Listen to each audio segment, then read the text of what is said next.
false Messiah, Dajjâl.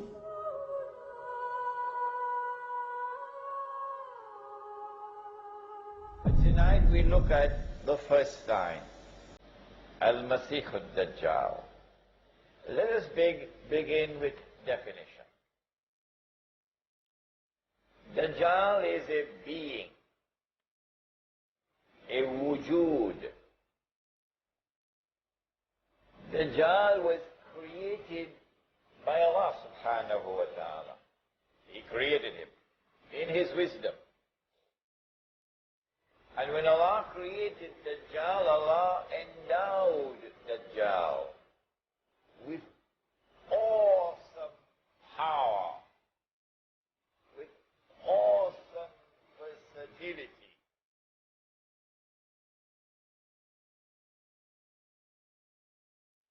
And Dajjal was created at that time when Adam alayhi salam was created. Because the Prophet said, sallallahu ta'ala alayhi wa sallam, he said, every prophet has warned his people about Dajjal. Every prophet. So Dajjal has been created a long time ago.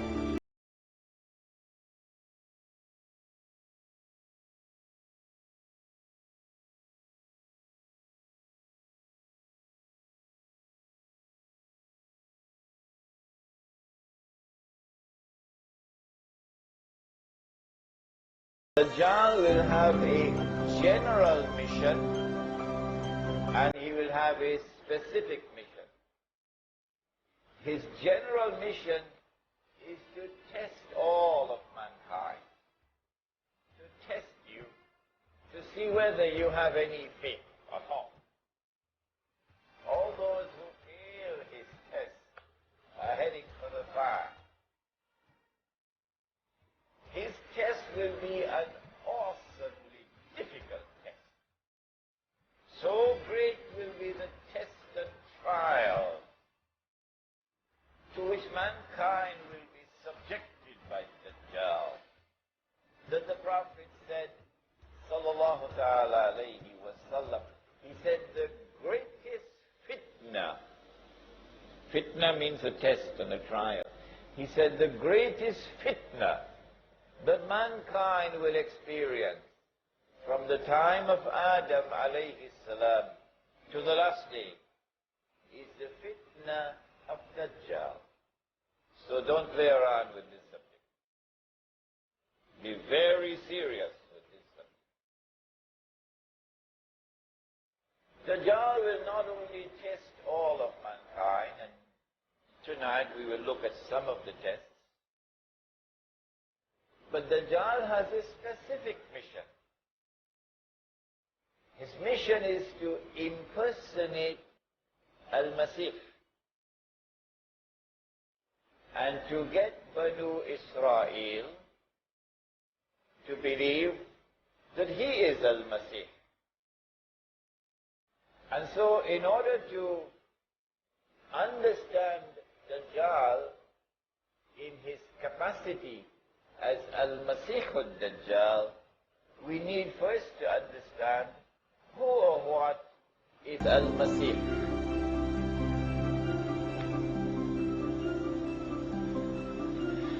After Banu Israel had lived in the Holy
subhanahu wa ta'ala expel them from the Holy Land.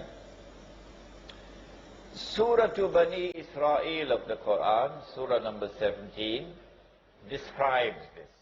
وَقَضَيْنَا إِلَى بَنِي إِسْرَائِيلَ فِي الْكِتَابِ لَتُفْسِدُنَّ فِي الْأَرْضِ يعني الأرض المقدسة لَتُفْسِدُنَّ فِي الْأَرْضِ مَرَّتَيْنِ وَلَتَعَلُنَّ عُلُوًّا كَبِيرًا.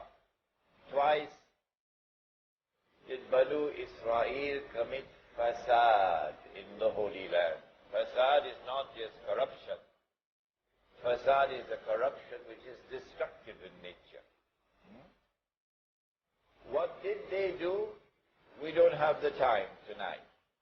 But if I get a chance to deliver the lecture Jerusalem in the Quran, then we can go into all those details. But they were expelled.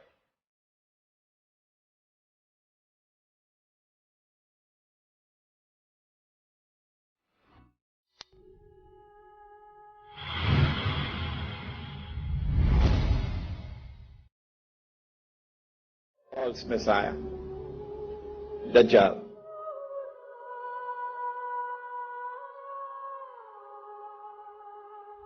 They had violated the conditions for residence in the Holy Land. And Allah sent a Babylonian army. And that Babylonian army destroyed the state of Israel, destroyed the masjid, and took Banu Israel into slavery in Babylon. Babylon is in today's modern-day Iraq, in that territory. All right. And so the golden age has come to an end. While Banu Israel were there in Babylon, weeping by the rivers of Babylon, Allah subhanahu wa ta'ala sent prophets to them. Among the prophets was a prophet named Daniel, for example. And he's a very important figure, Daniel. When these prophets came to Banu Israel in Babylon, these prophets communicated to Banu Israel a promise from Allah to them. The promise was that He was going to send to them a prophet who would be a special prophet, because this prophet would bring back the golden age. The golden age was one in which Sulaiman alayhi salam and the state of Israel ruled the world. It was the ruling state of the world. And when this prophet comes, he will bring that back. He will rule the world from Jerusalem. This prophet, special prophet to Banu Israel, this prophet was known as Al-Masih. The meaning of the word is not relevant here. The significance of the word is what is relevant. The functions of Al-Masih is to bring back the golden age, to rule the world from Jerusalem. In order for the Messiah to bring back the golden age, the implication is, number one, this is clear as an implication, number one, he would first have to liberate the Holy Land from Gentile rule, non-Jewish rule. Number two, he would have to bring Banu Israel back to the Holy Land. Number three, he will have to restore the state of Israel. And number four, that Israel must grow until it becomes the ruling state in the world, and that Messiah must rule the world from Jerusalem. Only then golden age of Sulaiman alayhi salam returned.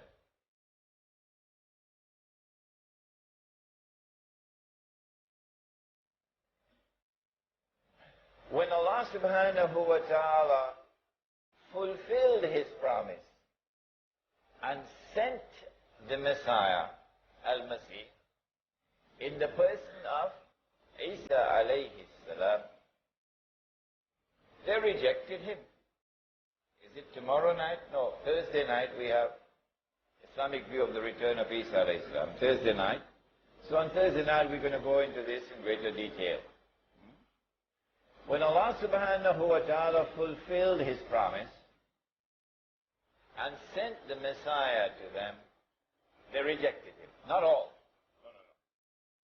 There were some Jews who accepted it. فَآمَنَ طَائِفَةٌ مِّن بَنِي إِسْرَائِيلَ.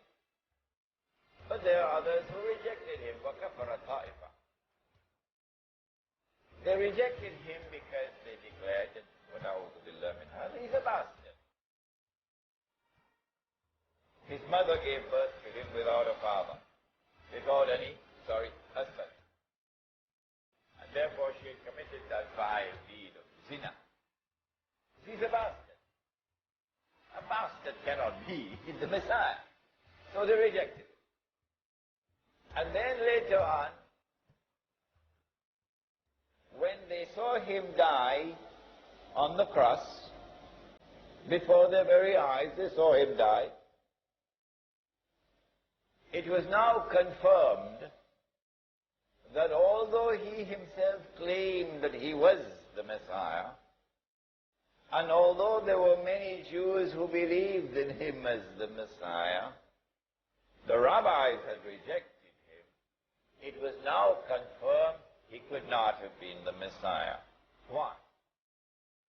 Number one, he's dead. But the Holy Land has not been liberated. It is still under Roman rule.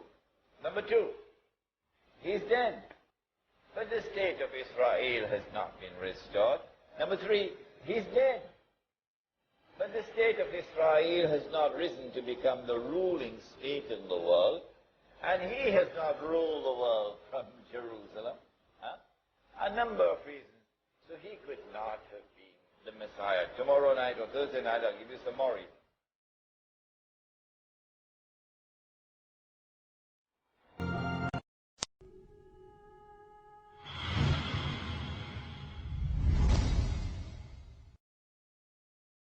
False Messiah, Dajjâl.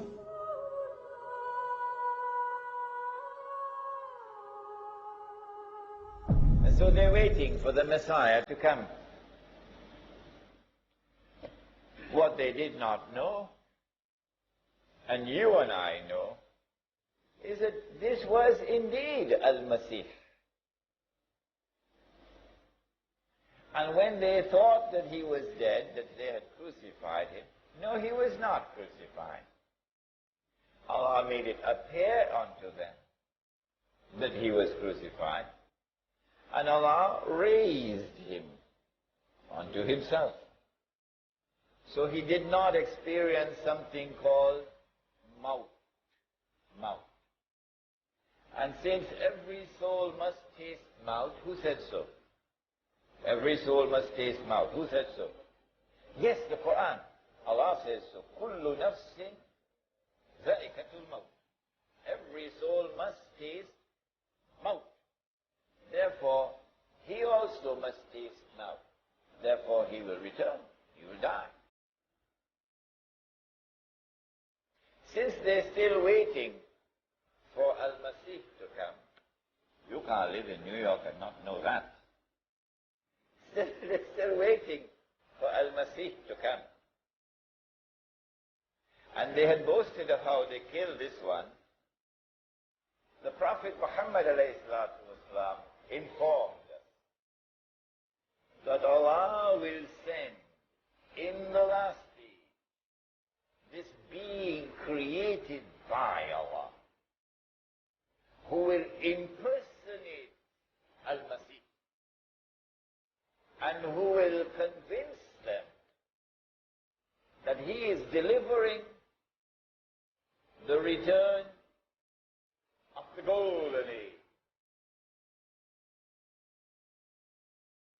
He will deceive them, however, because he would not be the true Messiah.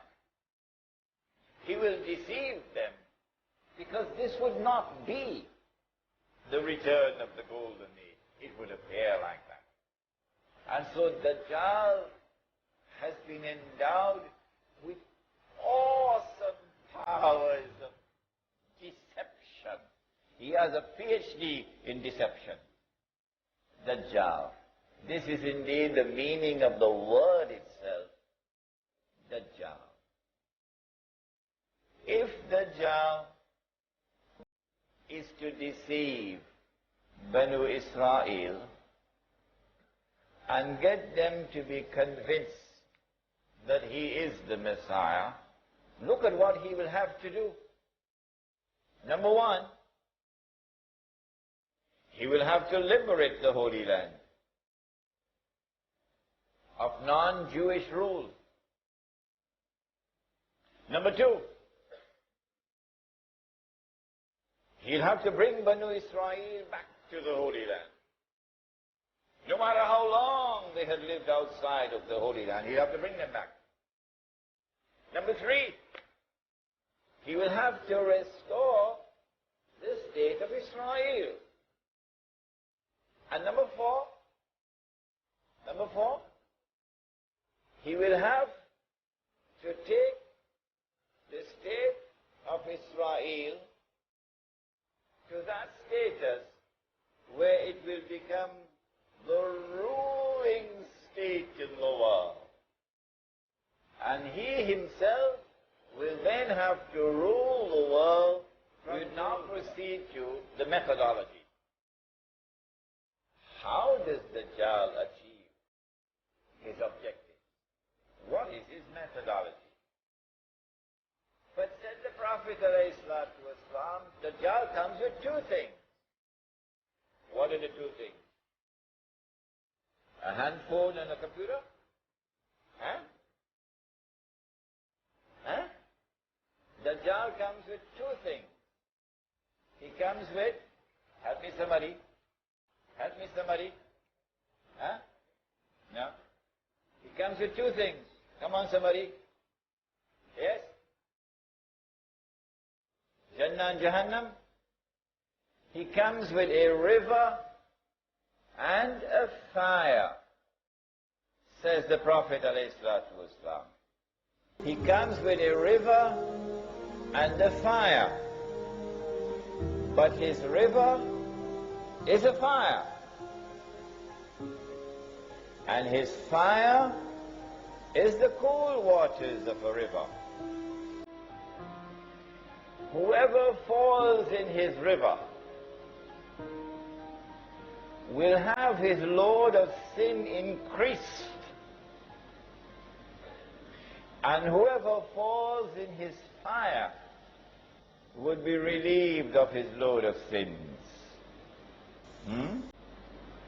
In other words, the age of Dajjal will be an age in which appearance and reality would be completely different from each other.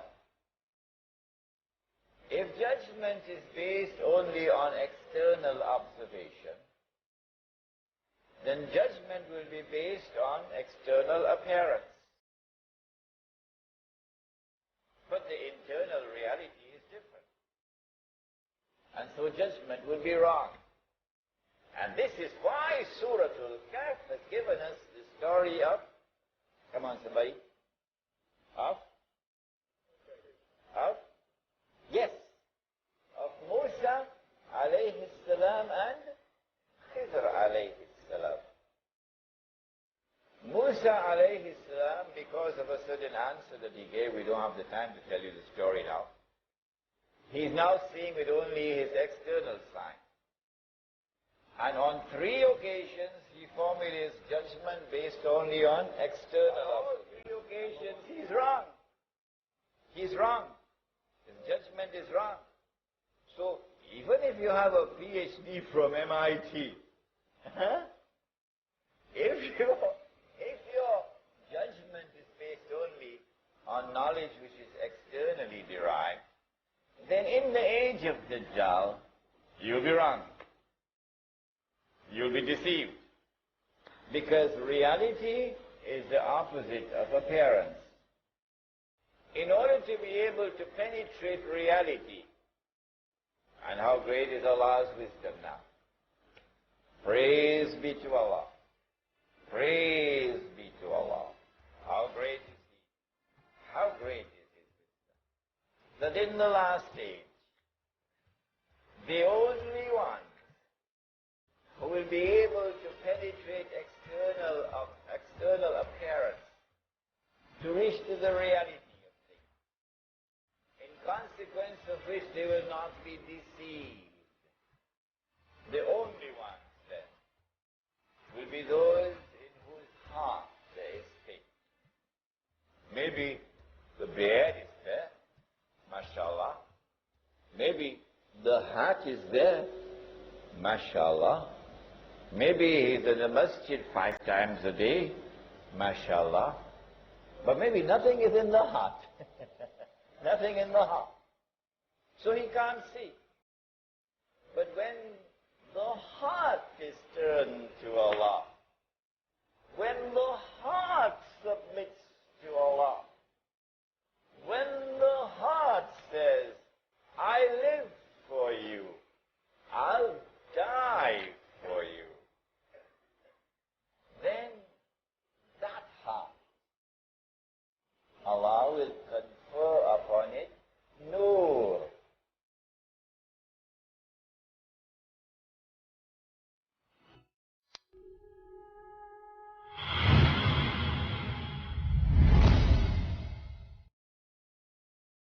False Messiah, Dajjâl.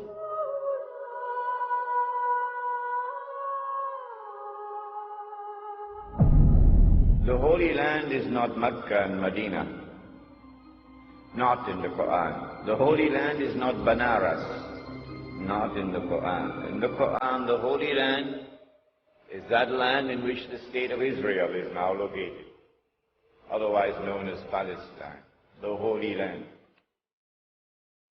Strange events are unfolding in the Holy Land. This Quran has come to explain. And this Quran has come to guide.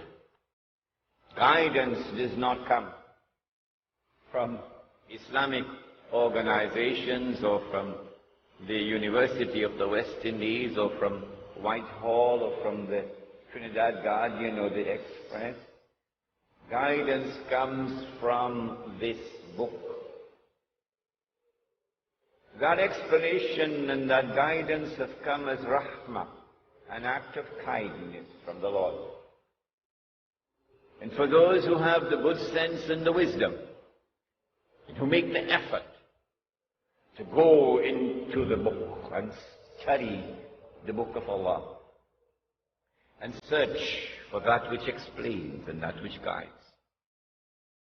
And then they accept and they embrace and they apply it in their lives. Bushra lahum, good news and glad tidings for them. They will understand what others cannot. They will succeed when others will not. The Blessed Prophet sallallahu ta'ala alayhi wa sallam declared, every prophet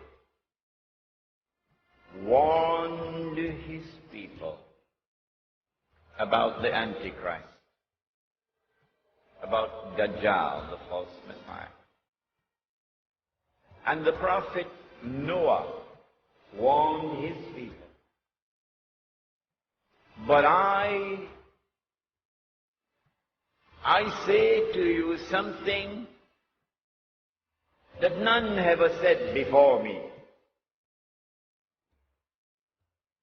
The Antichrist sees with one eye, his left eye. He's blind in the right eye. It looks like a bulging grape But your Lord is not one eye. Between his eyes, on his forehead, is written the word kafir, disbeliever. And every mu'min will be able to read it. A mu'min is the one who has accepted the religion, the true religion, but has not only accepted it with the lips, but the truth has entered into the heart. The one who has faith is a mu'min. And so every mu'min will be able to read and recognize disbeliever. Whether that mu'min is literate or illiterate.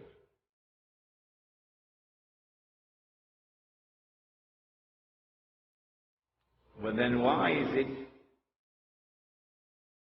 that the one who is a disbeliever cannot read? How come? The one who has faith can read. The one who has no faith cannot read. So maybe we should send him to the eye specialist to have his eyes examined. Why can't you read? But the report comes back from the eye specialist, perfect vision, no glaucoma, no cataract. His eyes are perfect. Well, then why can't he read? Even though his eyes are perfect. And why is it that the one who has faith can read and recognize kafir, disbeliever? Maybe that the one who has faith is not reading with these eyes.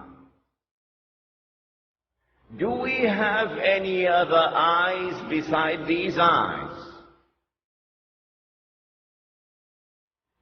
Do we have any other ears beside these ears? Do we have any other means of acquiring knowledge other than through sense perception and rationality, through observation?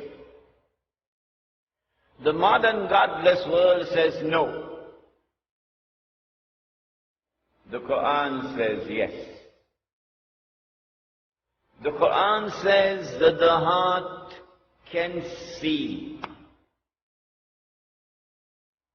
The Quran says that the heart can hear. When faith enters into the heart, then Allah puts nur in the heart, light. And with that light, the heart can see what these eyes cannot see. And so now it is plain and clear that when the one who has faith is seeing, he's seeing with more than these eyes. He's seeing with the heart. And so now it is also plain and clear that when Dajjâl sees with the left eye, it symbolizes external vision.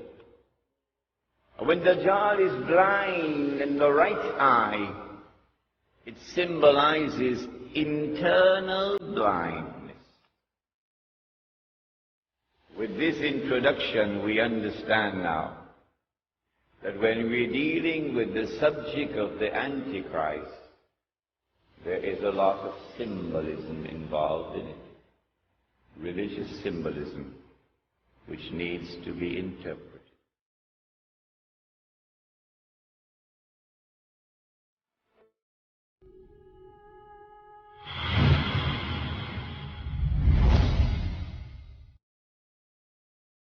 False Messiah, Dajjâl.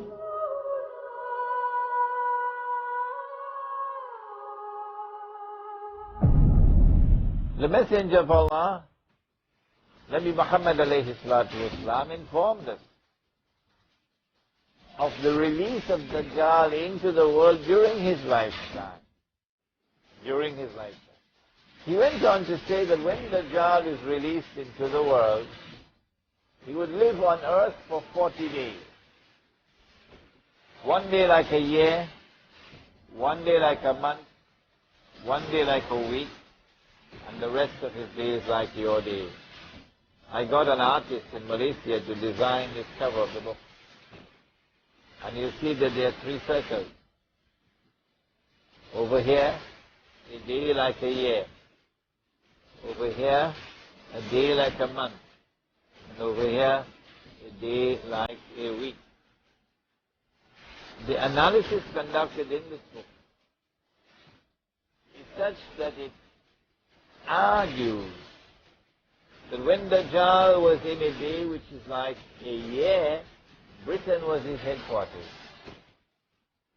And when Dajjal moved to a day which is like a month, the United States of America became his headquarters. And finally, when Dajjal is going to be in a day which is like a week, he comes back home to the Holy Land. He comes back home to the Holy Land. Dajjal has already completed his first phase, a day like a year, when Britain was the ruling state of the world and the sterling pound was the international currency. And then Dajjal moved to a day which is like a month, and the United States replaced Britain as the ruling state of the world. And the US dollar became the international currency. And now the United States is about to relinquish power, and Israel is about to replace the United States as the ruling state in the world. And what will be the new money? That was sterling pound. This was US dollar. What will it be? Answer. The US dollar is going to be attacked, and it will collapse and bring down all the paper money of the world with it. You won't see paper money after that. Well, then what's going to be money? What's the new money that Israel will use to enslave mankind? The way the United States used the US dollar. Answer? Israel is going to use invisible money, you can't see it. Intangible money, you can't touch it. It will be electronic money. And the strange thing, the dangerous thing about electronic money is it is controlled by the banking system around the world, and the Jews control the banking system. That's not an uncharitable statement. That's not an invalid statement. That's the truth. That the Jews control the banking system around the world. And if we cannot speak the truth, what else is there to talk about? The new money is going to be invisible money. You can't see it. It's going to be intangible money. You can't touch it. It's no longer possible for you to conceal how much money you have. Your enemy will know exactly how much money you have, even if you have it hidden underneath a pillow. Your enemy will not only know how much money you have, your enemy will know how you are spending your money. And the minute the enemy gets the evidence that this is a man who is spending of his wealth in the way of Islam, they'll come after you. They'll come after you to brand you a terrorist and to strip you off of whatever wealth you have. And so Dajjal, in a day which is like a week, now moves from the United States to Israel. And Israel becomes his headquarters. We said that Israel is about to wage a big war. They prepared for this when the Israeli Mossad and the CIA attacked America on September 11th and put the blame on us Muslims. They know that's false. They know that they're speaking a monstrous lie. But yet they do it. The Prophet ﷺ warned us that amongst the times of the last day, he said, would be that people would speak great lies, to beware,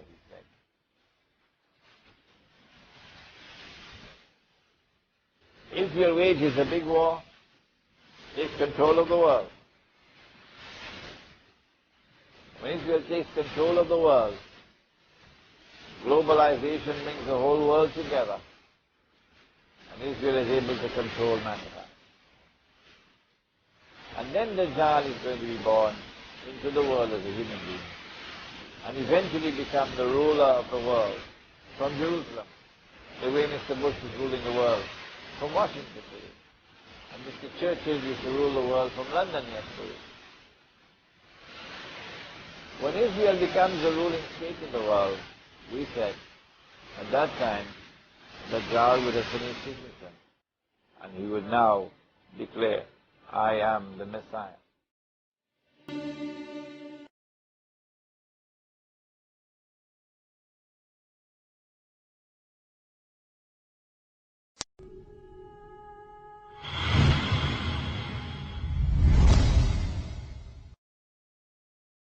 False Messiah, Dajjâl.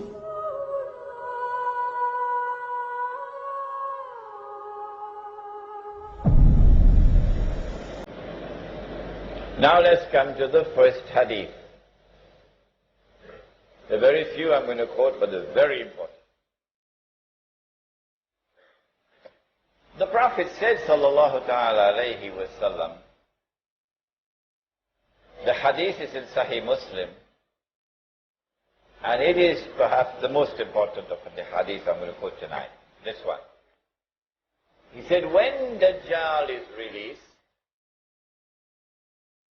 he will live on earth for 40 days. One day like a year. One day like a month. One day like a week. And the rest of his days like your days. When his day is like our day, he will be in our dimension of time.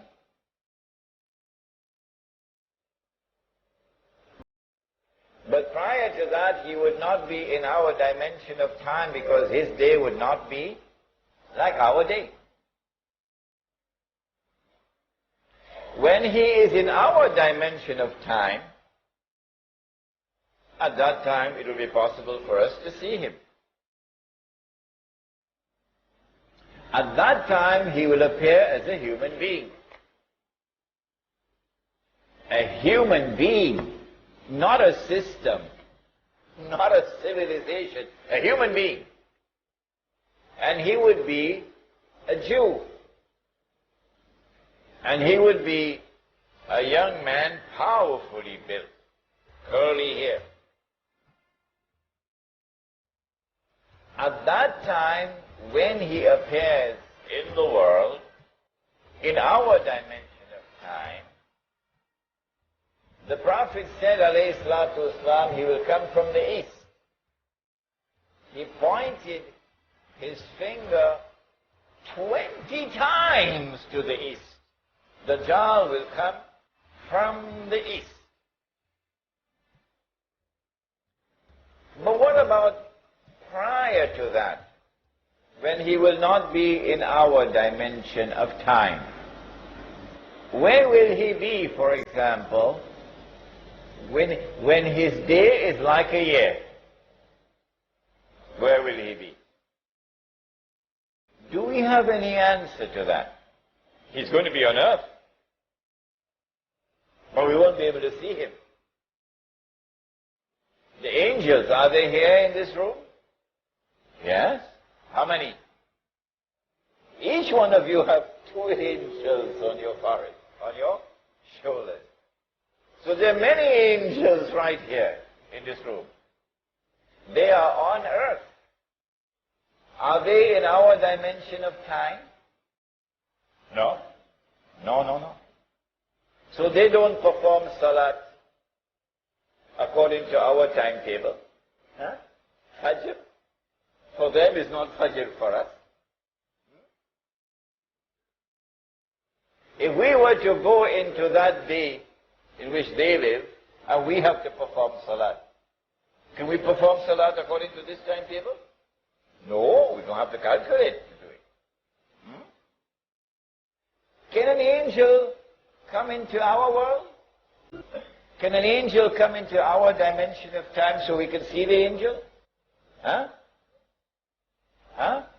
Yes, which one?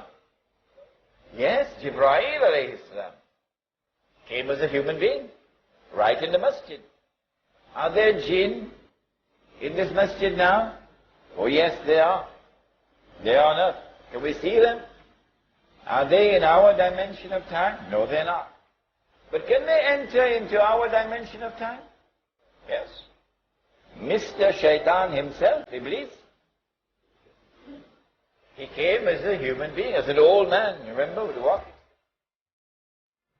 So Dajjâl will enter into our dimension of time one day. We'll see him.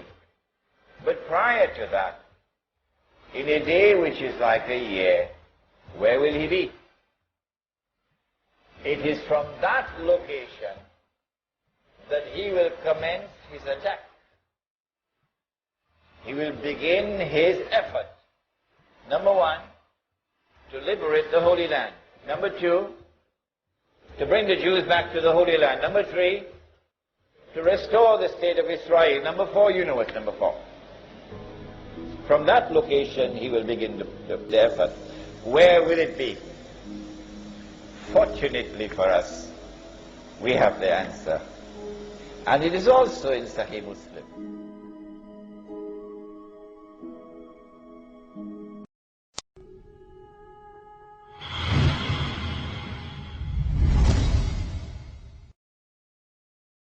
False Messiah, Dajjâl.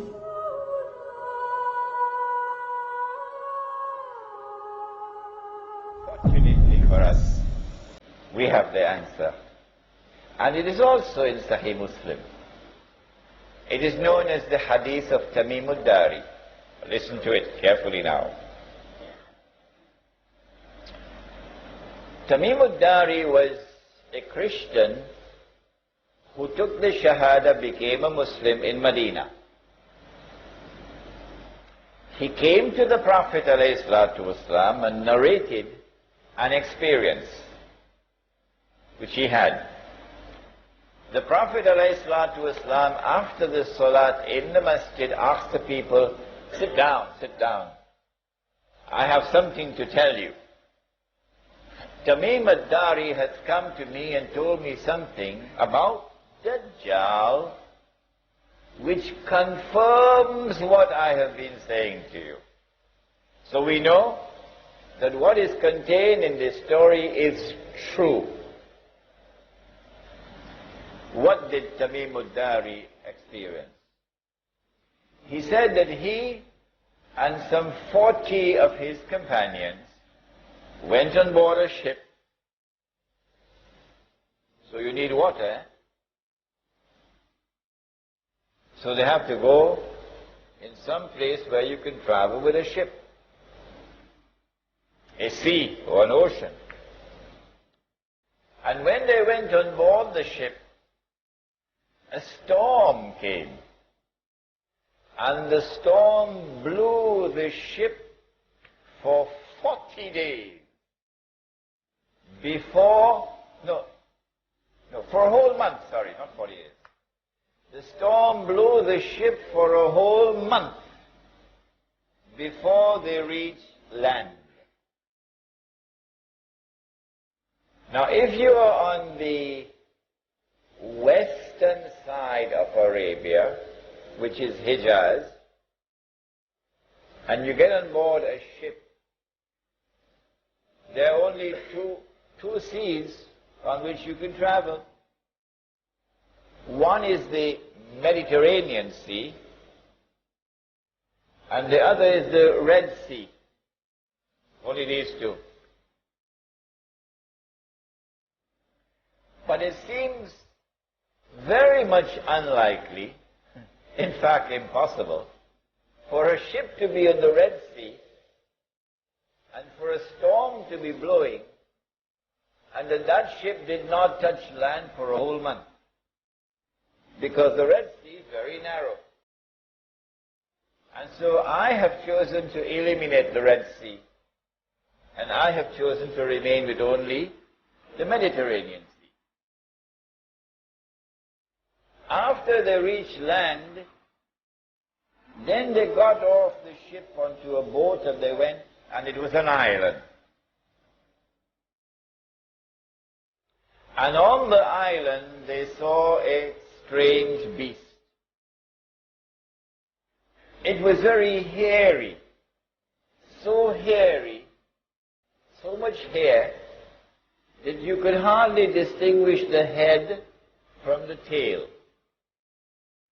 So this beast is concealing its identity. And the beast spoke and said that I am, what? Huh? I am? Are you guessing now? I am Jassas. Jassas means a spy. A spy. So this is number one, an island about 1 month's journey from the western side of Arabia. Number two, this is an island which conceals its true identity. Number three, this is an island of those who have PhDs in spying, in espionage, in intelligence work. Jassas then said to them, there is someone waiting to see you over there at the monastery, Christian monastery. So this is a Christian island. When they went to the monastery, they found this young man, powerfully built, curly hair, but he was in chains. His hand chained to his neck, his legs chained. And this man started to question them, a number of questions. The Nabi al-Ummi, has he arrived in Medina? Nabi al-Ummi means, it doesn't mean the Nabi who cannot read and write. No. It means the Nabi who is not a Jew. The Nabi who is Gentile. Has he arrived in Medina? Yes, he has. Are the people accepting him? Some are accepting, some are not. This man then says, it will be to their benefit if they will follow him. A very important statement. Then he asked, the date plantations of a particular area, is the crop still coming out in abundance? They said yes. He said, I don't think it'll last for long. And then he asked, Buhayratu Tabariya, that's the Arabic name. The English name is the Sea of Galilee. The Jews call it Lake Kinneret. It is the largest sea in the Holy Land. It is from the Sea of Galilee that whole of the Holy Land gets water. The Sea of Galilee. He said, is there any water in the Sea of Galilee? They said, yes, plenty water. He said, I don't think it's going to last for long. And then he said, I am Dajjâl. I am Dajjâl. And when I am released, I'm going to enter every single town and city. But notice, he didn't say kampung.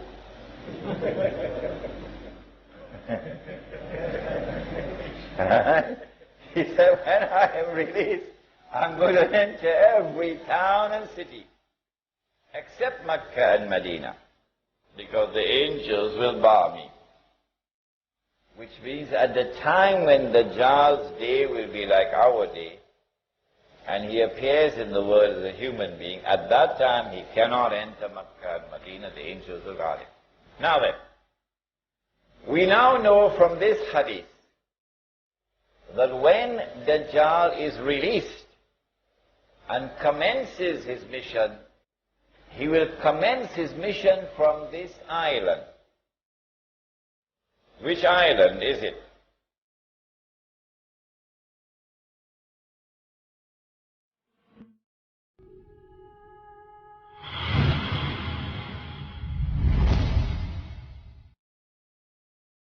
False Messiah, Dajjal.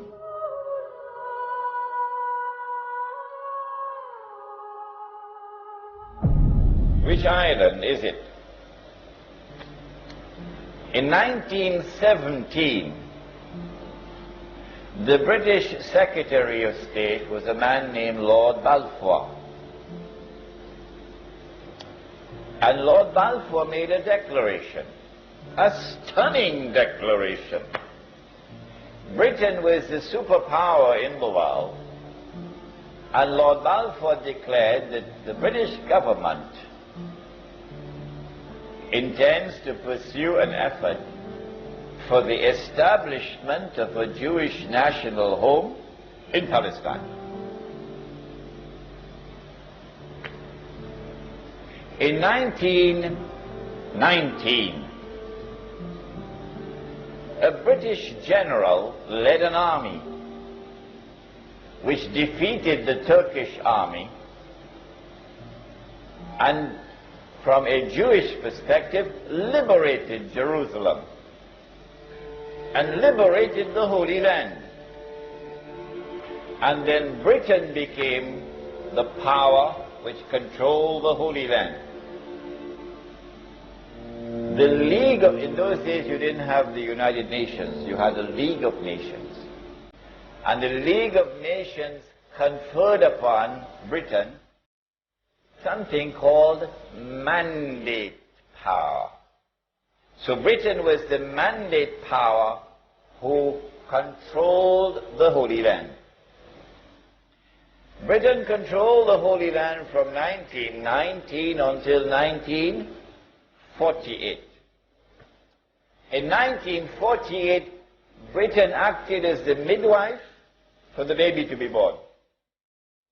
The baby, of course, was the state of Israel. In consequence of all of this, I have come to the conclusion that the island was Britain. And so when Dajjal was released and commenced his mission to deceive Banu Israel and to deliver to them what would appear to be the return of the Golden Age, it is from Britain that he commenced his mission. But if there's anyone who differs with me, then I'll have to invite them to tell me, you tell me which island it is. You cannot just differ with me without telling me which island is it.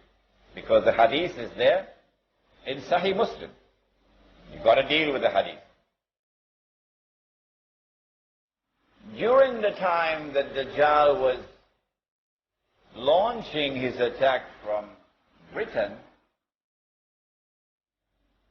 the Holy Land was liberated of non-Jewish rule. During the time that Britain was hosting Dajjal, the Jews came back to the Holy Land. And during the time that Dajjal was launching his attack from Britain, the state of Israel was restored. 3 out of 4 already delivered. And in all of this, the overwhelming majority of Jews have been absolutely convinced that all of this represents blessings from Allah. That Allah is validating the Jewish claim to truth, that Allah is fulfilling His promise to Banu Israel. Now comes a little more difficult part. It was fairly simple to identify the island of Britain. If when Dajjâl was in a day which lasts like a year, he will be in an island according to the hadith of Tamim al-Dari, where will he be in a day which is like a month? Is he going to move to another territory? And if he moves to another territory, how can we recognize it? The yardstick which I use to measure whether or not Dajjâl has moved to another territory in a day which is like a month is the yardstick of the state of Israel. Who is the one who is keeping it alive? Who is the one who is conferring upon it security? Who is the one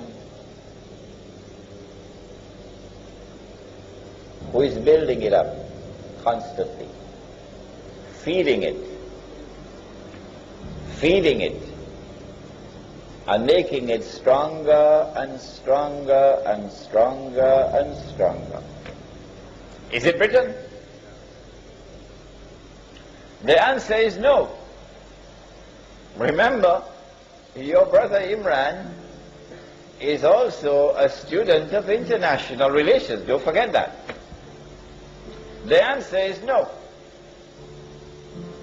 Someone else has taken over from Britain as the strategic ally of the state of Israel. Britain is still there, but now there's someone else more important than Britain, with a more strategic relationship.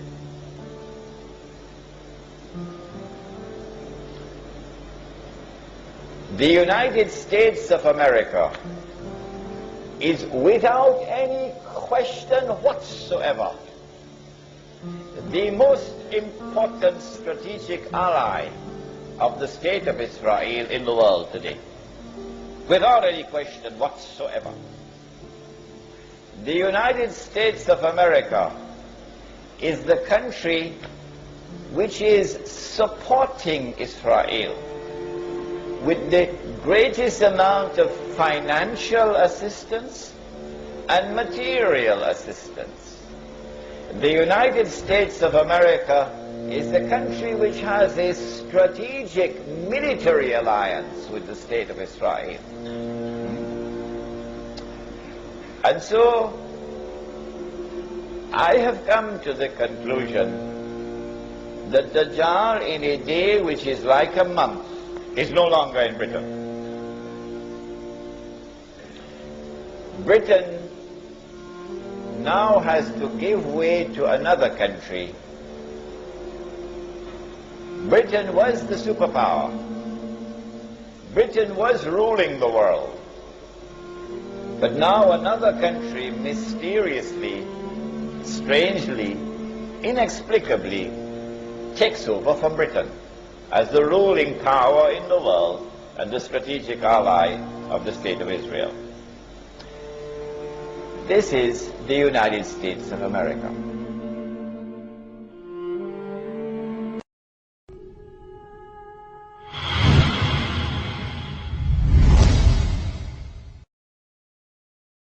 False Messiah, Dajjâl.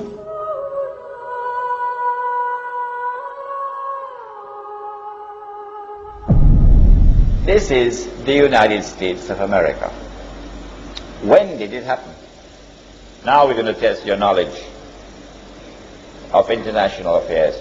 When did it happen? I think you would agree with me number one, that the Second World War would be the turning point, clearly. Because in the Second World War, all the Allied troops on the continent of Europe, which were fighting Hitler, were under one command. Was it a British general? Huh? No. Who is it? General Eisenhower, an American general. And so here is tangible evidence that the United States has now taken over from Britain as a senior partner. Evidence number two.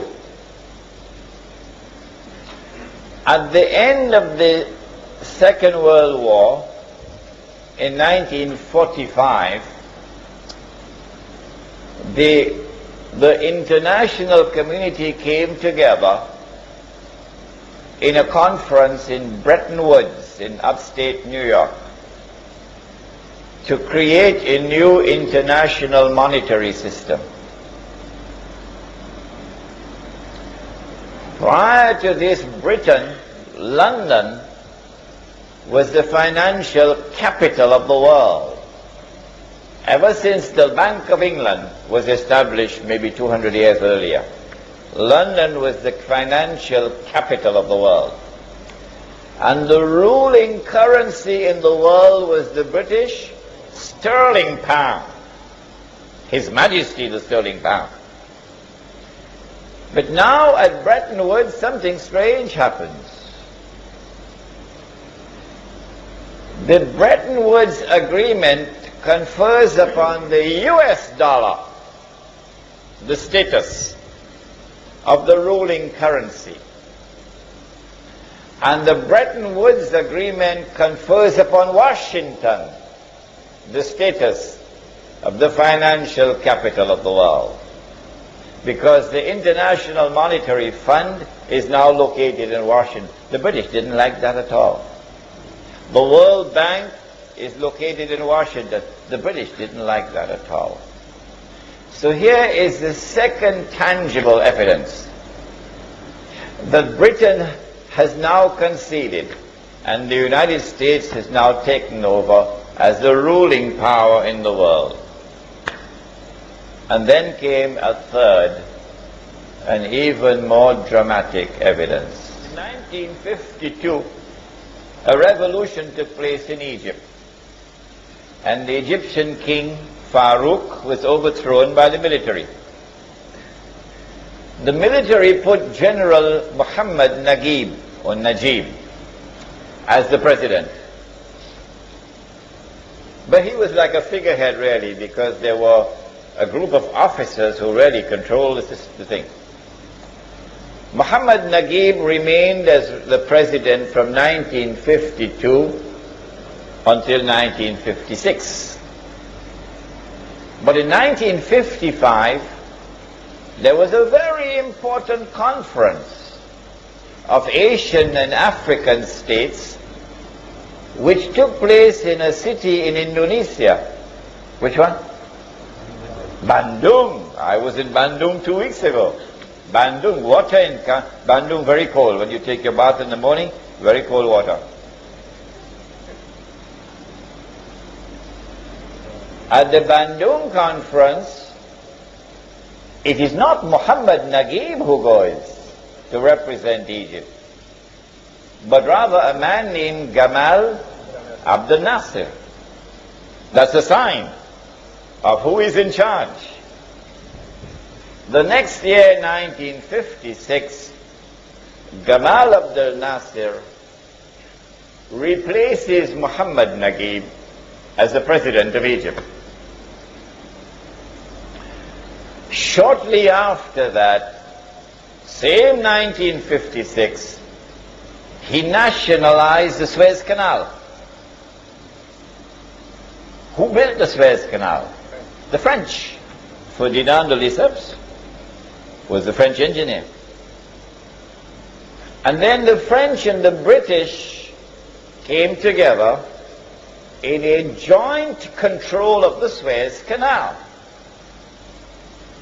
Gamal Abdel Nasser nationalizes the Suez Canal, removes the French and British troops which were there, and Egyptian troops now take control of the Suez Canal.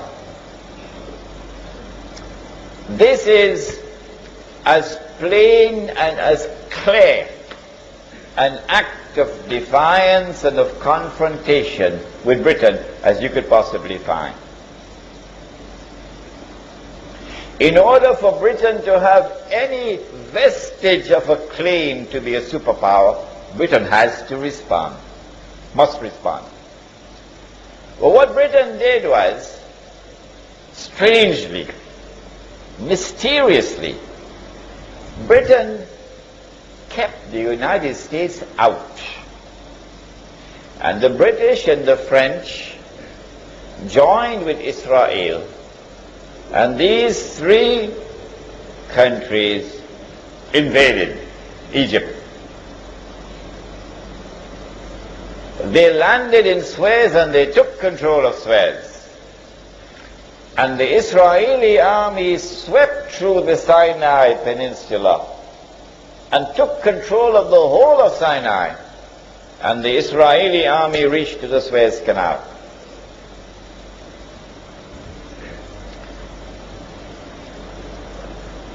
General Dwight Eisenhower said, "No, I will not allow this. Go back." Can you tell Britain that? Withdraw your troops, go back. Will Britain obey? Sir Anthony Eden was the British Prime Minister. Guess what Britain had to do? Britain had to withdraw its troops. And France had to withdraw its troops. And the state of Israel had to withdraw its troops back to Israel. Because the American president said, "No, I will not permit it. Go back." So here you have the third, the most dramatic of all evidence that the United States of America has now taken over from Britain as the ruling power in the world. And that the United States of America still has this strategic relationship with the State of Israel. I have taken pains to mention dates because I want you to calculate. That was a day like a year, and this is a day like a month. What comes after this? Now is the time you have to think. And if out there in Indonesia they could understand it so easily and so quickly, grasp it so quickly, there is no reason why you cannot. In order for Dajjâl to complete his mission, he has to move from a day which is like a month to a day which is like a week. If when he was in a day like a year, he was in one territory, and that was the ruling territory, the ruling power, and then in a day which is like a month, he moved to another territory, and that country became the ruling power, it follows therefrom that when he moves to a day which is like a week, he will move to a third place, a third country. And that country will now replace the United States of America as the ruling power in the world. But it will not rule for long. Just a short time. Which will be that territory?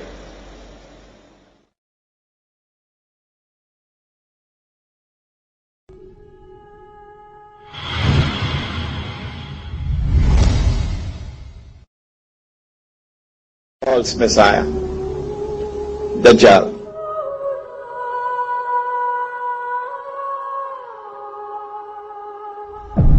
Which will be that territory?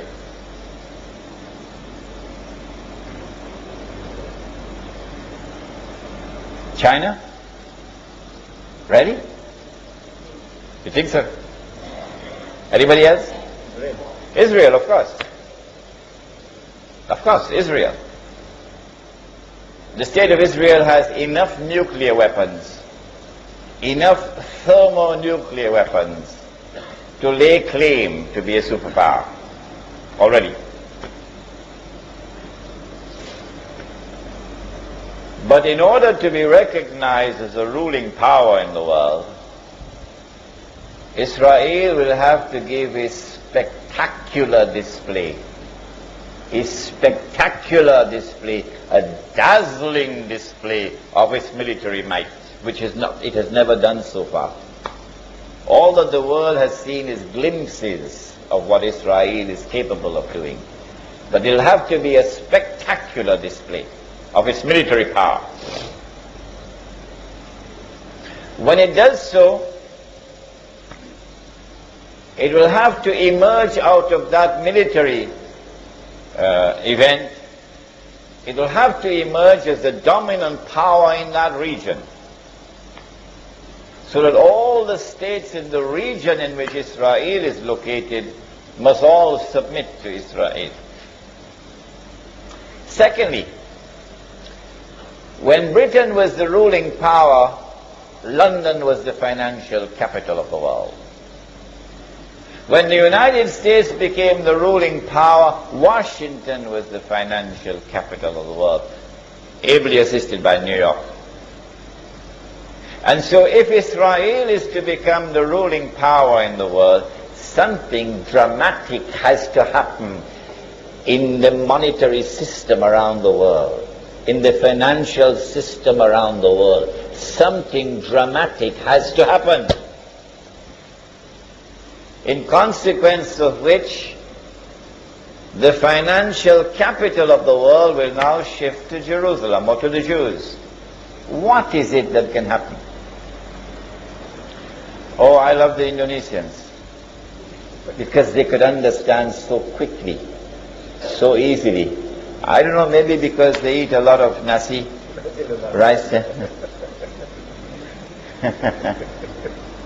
The answer is, the international monetary system is based on fraud, paper money. If I get a chance, I can teach you the subject, but tonight is not the night. But it is fraudulent. The entire world of money is connected to one currency, the US dollar.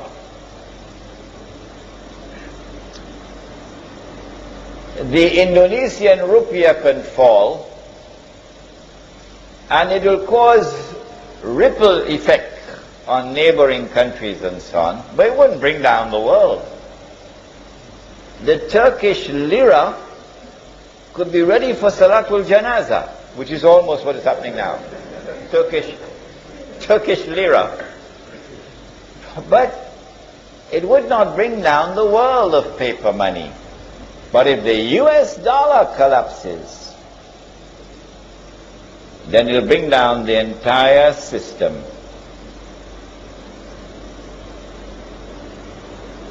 Can the US dollar collapse? Yeah. Is it vulnerable? This is my subject. International, monetary, economics. This is my subject. The answer is yes, but I don't have the time to give you the details. I don't have the time tonight. Something is going to happen which will bring the US dollar crashing down. You don't believe me? If you don't believe me, when it happens, then you will have to believe me. Yes, you will have to believe me on that day. But then you would look like a donkey. Yes, all those who have stayed confident that there is integrity in this monetary system, and this money is strong, it will never fall. and Imran is just talking nonsense. On that day, they will look like donkeys when the whole system crashes. Our Prophet has prophesied it. It's there in the hadith. He said the day will come when nothing will be of value, meaning as money, except a dinar and a dirham. And a dinar is not made of paper. A dinar made of gold. The dirham is made of silver. The sunnah of Muhammad alayhi salatu wasalam is dinar and dirham. The sunnah of all the prophets of Allah, the sunnah is dinar and dirham, gold and silver coins. We have abandoned the sunnah. We have abandoned Muhammad alayhi salatu wasalam, and we're paying the price for it. The international financial system around the world today is in the control of Jewish bankers and Jewish financiers. If they want to, they can bring the US dollar down today. They can do it. Because Washington has printed too much paper. And there are far more US dollars outside of the United States than there are in the United States. It's entirely fraudulent. If I were to do it, they put me in jail.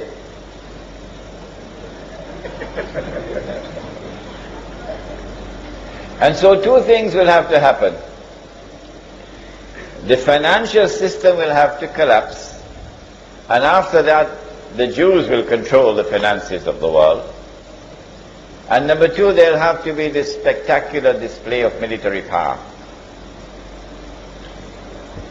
But when that military attack takes place, Israel will have to be able to argue, we were provoked.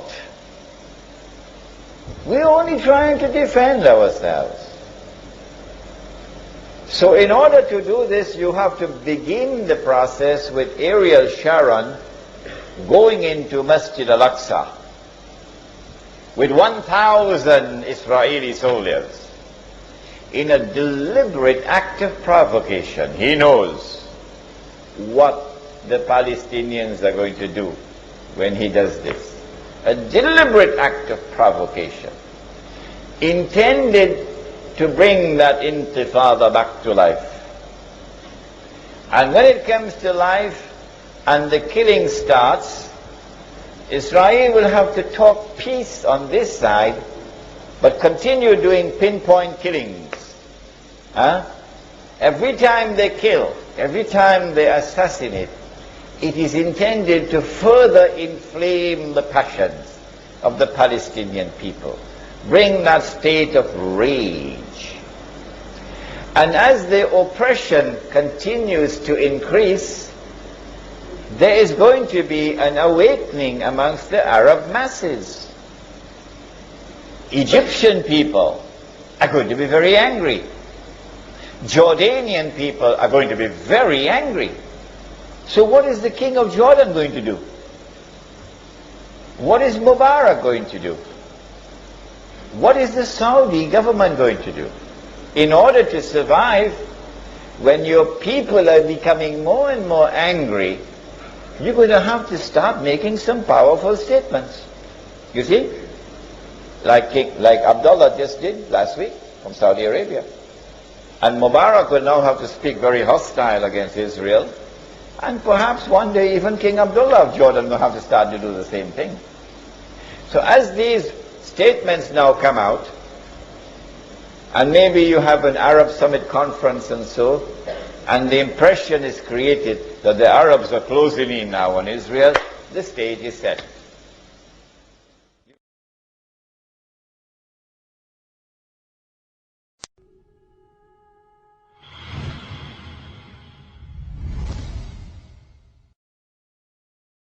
False Messiah, Dajjâl.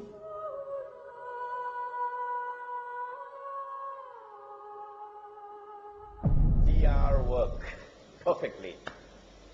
And now Israel can launch that spectacular military attack. The Israeli people are calling on the government, come on, what are you waiting on? Let's wage war. In the Israeli cabinet they're calling for it. And the government is giving the impression to the world that we are restraining ourselves. How long will it be before that takes place? I don't think long. A spectacular military display is coming soon. It is my impression that when that happens, it will be the most appropriate time to bring down the international monetary system, which is already fraudulent and already vulnerable. And therefore, that will be a time when Dajjâl will move from a day which is a month to a day which is like a week. Israel now emerges as the ruling power in the world. The impression is created that this is the return of the Golden Age. It is only at that time that Dajjâl will now appear in a day which is like our day. I assume that he will be the ruler of Israel. And so from Jerusalem he rules the world. And so he's accomplished his mission. And the Golden Age has come back. But Banu Israel will not be able to recognize that they were deceived. It is after this that Imam al-Mahdi emerges. I have this lecture maybe tomorrow. But Imam al-Mahdi will not emerge until the water in the Sea of Galilee is dry. When Imam al-Mahdi emerges, that is that time that Isa alayhi salam will return. And he will kill Dajjal. But Isa alayhi salam cannot return until the water in the Sea of Galilee is dry. How low is the water? Is it drying up? I read the Jerusalem Post every day on the internet in order to monitor the water level in the Sea of Galilee. It is now so low, as never before in history, so low, that Israel itself has declared, that is the water engineers, that they expect sometime this summer that the water level will reach so low that the Sea of Galilee can never be restored. It's going to die now. We want to know what's going to happen tomorrow. What's the end going to be like?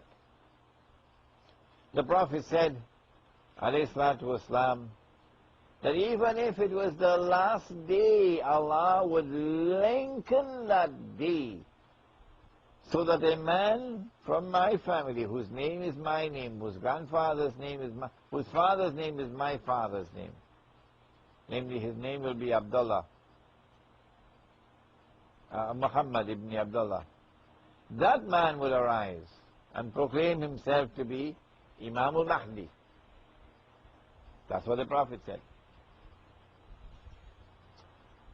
When Dajjal announces that he is the Messiah and deceives many amongst mankind, that will be the time that the Imam will also be born, and the Imam will grow up to be a man, and he will be a well-known Muslim, because the Prophet said, a Muslim ruler will die, and then there will be arguments and disagreements concerning succession. And at that time a man will come out of Medina and hurry to Mecca. When he reaches to Mecca, the people will come out to him and force him to accept the bay'ah. The bay'ah is a political institution which is used to legitimize power and rule over Muslims.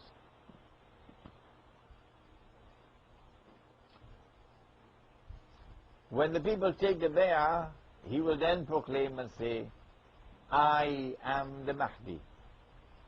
I am the Mahdi. When he makes that proclamation, said the Prophet ﷺ, an army will come to attack him. The army will come from the north, from Syria.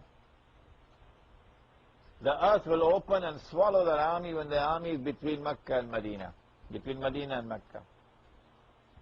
And when that army swallows, that will be sign number 8. 3 major earthquakes. In fact, I believe that the recent tsunami in Southeast Asia is the first of the 3 earthquakes. The second one should happen in the west, and then the third one will happen in Arabia. After that, Dajjâl will now attack the Imam. He comes, said the Prophet ﷺ, from the east. When the confrontation between Dajjal and the Imam takes place, it will be in Damascus. Then, said the Prophet ﷺ, Nabi Isa ﷺ will come down from the sky with his hands resting on the wings of 2 angels in a day which is like our day, and at that time will the true Messiah come down. When he comes down, he'll kill that false Messiah. And after that false Messiah is killed, then Allah will destroy Gog and Magog. And now it's a level battlefield, because the cruise missiles ain't going to work anymore. All the electronic gadgetry will not work anymore once Dajjal is destroyed. And so it's back to conventional warfare. Oh yes, with horses. The Prophet said, when that happens, he said, when you see the black flags coming from the direction of Khorasan, go and join that army. If you have to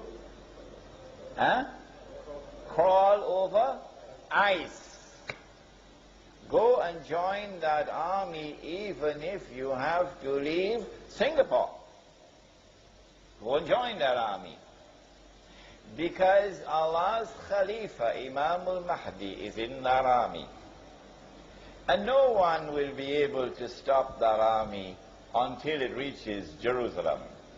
And so now, we don't have time to debate this subject with those who differ with us. We don't have time for them anymore. They can differ with us. They can disbelieve all of this. It doesn't bother us, because we know the countdown has begun. We know it's just a little bit more time when a Muslim army will destroy the state of Israel. The Holy Land will then be liberated. The true followers of Ibrahim alayhi salam will then take control of the Holy Land. The state of Israel of Sulaiman alayhi salam will be restored by Isa alayhi salam. And the Prophet said, sallallahu ta'ala alayhi wasallam, he said that Jesus will rule as a just hakim, adil, a just ruler from Jerusalem. And so the prophecy will be fulfilled. And the golden age will be restored. But it is the followers of Muhammad alayhi salatu wasalam which would have inherited the legacy of Sulaiman alayhi salam. And so Dajjal is close to the completion of his mission.